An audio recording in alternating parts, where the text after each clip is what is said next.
Ingin kukatakan sesuatu. Bab 492. Selama belasan jam penerbangan, Gianna sudah berfantasi tentang adegan di mana dia akan naik kereta emas setelah tiba di Inggris. Lalu, dia akan membuat warga Inggris kagum dan iri padanya. Seorang wanita materialistis seperti Gianna paling suka membayangkan adegan semacam ini. Dia merasa dengan kecantikannya, dia pasti bisa menjadi berita utama di Indonesia. Biar orang-orang di internet tahu bahwa wanita tercantik nomor satu di Indonesia bukanlah Maureen, melainkan dia, Gianna Wangsa. Sean membentak, "Gianna, kamu gila. Ketika kamu bersamaku, kamu sudah mengkhianatiku 3 kali. Kamu masih memiliki muka untuk bertemu kakekku. Kamu masih memiliki muka untuk naik kereta emas keluarga kami. Apa kamu layak?" Sean tidak menyangka Gianna akan segila ini.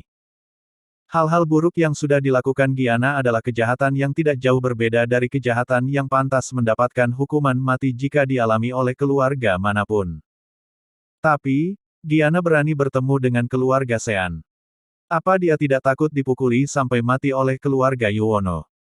"Aku datang ke sini untuk bertemu dengan keluargamu, jadi tentu saja aku sudah memiliki persiapan yang matang. Kamu tidak perlu ambil pusing dan jemput aku saja. Jika kamu terlambat menjemputku 1 menit saja, anakmu akan terjemur terik matahari 1 menit lagi." "Sudah, begitu saja," tukas Gianna. Setelah berbicara, Gianna menutup telepon duluan. Sial. Dasar si jalang satu ini. Sean sangat marah. Awalnya dia sedang menikmati bunga dan buah-buahan segar di hutan, tetapi diganggu oleh panggilan telepon dari Gianna. Maureen bertanya dengan khawatir, "Sayang, apa yang Gianna katakan?" Sean mengamuk, "Wanita itu bahkan ingin naik kereta emas yang kita kendarai tadi malam. Aku benar-benar tidak habis pikir. Dia terbang jauh-jauh ke Inggris hanya untuk naik kereta emas keluarga Yuwono." Maureen tahu Gianna adalah seorang wanita materialistis.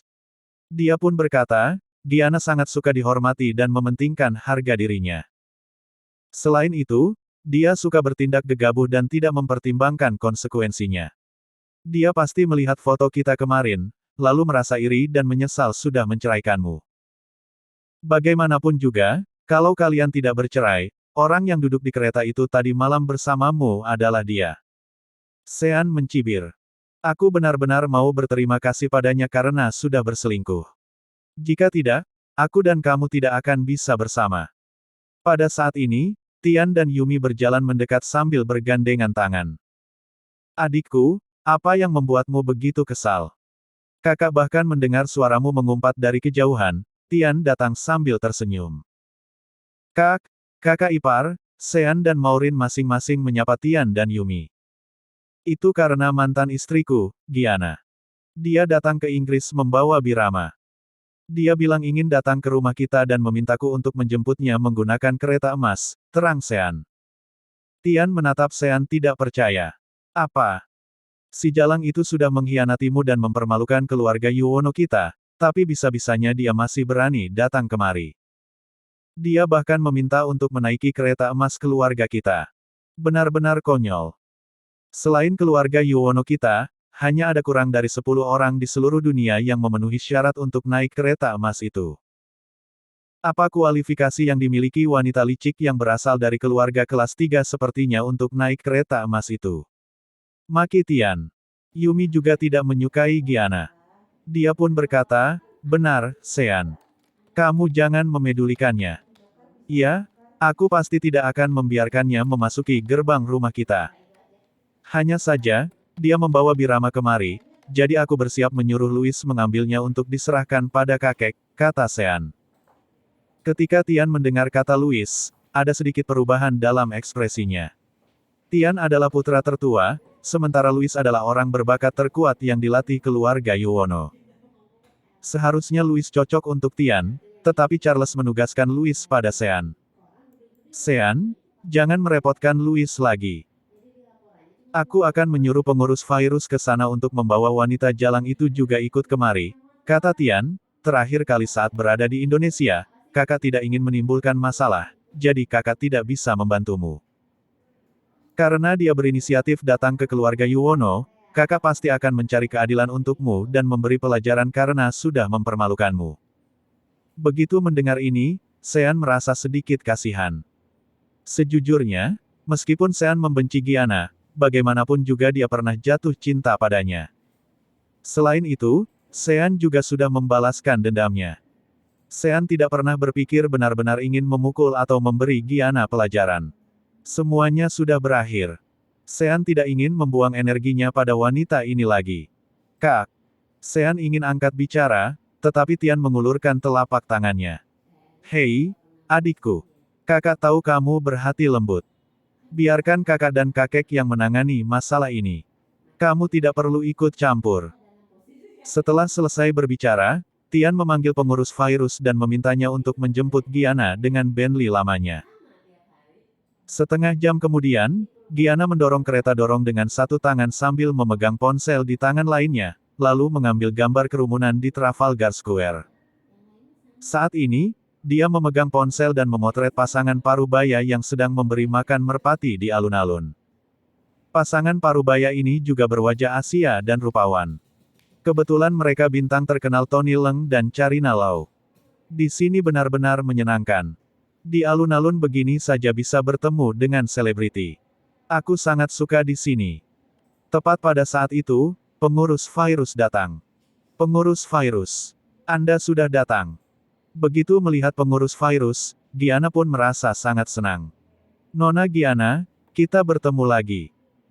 Sebelumnya, Sean mengatur kencan buta antara Giana dan cucu pengurus virus, tetapi Giana langsung pergi begitu saja dengan marah.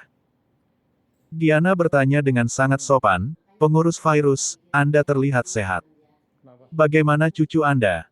Apa kakinya sudah lebih baik? Pengurus virus berkata, terima kasih atas perhatian Anda. Dia baik-baik saja. Silakan ikut dengan saya. Ya, ya. Giana mengikuti pengurus virus ke tempat parkir. Begitu melihat bahwa ternyata dirinya dijemput dengan Bentley tua, dan bukan dengan kereta emas yang mewah, wajahnya segera menjadi kesal. Kenapa pakai mobil? Aku ingin naik kereta emas.